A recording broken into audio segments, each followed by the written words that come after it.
Okay guys, I want to make a video about what I see going on in my bean field. And so in order to make this comparison as relevant as possible, uh, what we have here are two beans of an identical variety. They are both taken off of prime bottom ground. The bean on the right was one that was subject to the dicamba drift. And if we look at this plant, we can still readily see the symptoms of the dicamba injury. But the troubling thing that's going on now is that the auxin herbicide has an unintended consequence of messing up the growth of the soybean. So this bean here was in a field that was not drifted. And I pulled these plants, literally, I just went to the field, pulled them, and then drove home, and now we're back in the barn here. But anyway, pulled these plants. So first thing I noticed is this is the non-drifted plant. And he came out of the ground, and he held his root ball with him. And you can see the amount of nodulation going on. I know I've showed you guys this before. I'll try and do it here. Split it with my fingernail.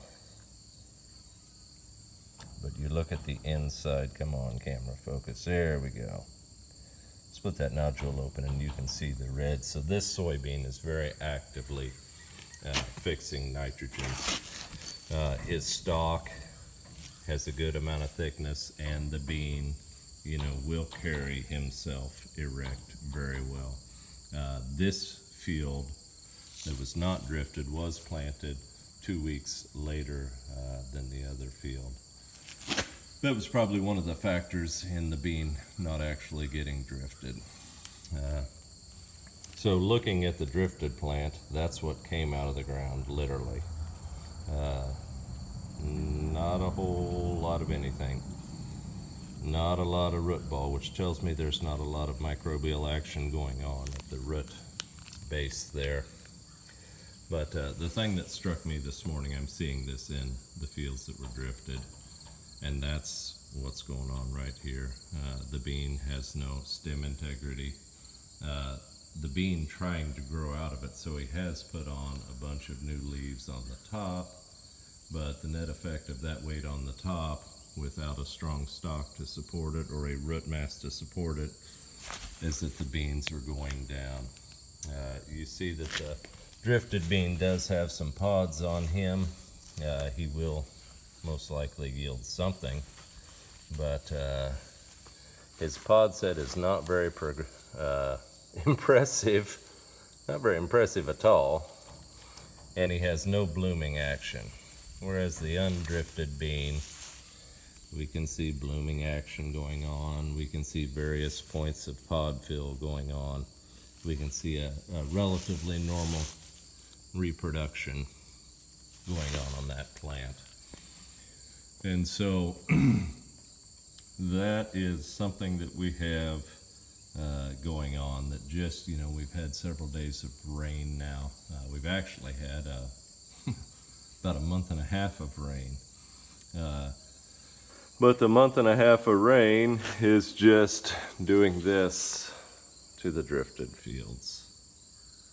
And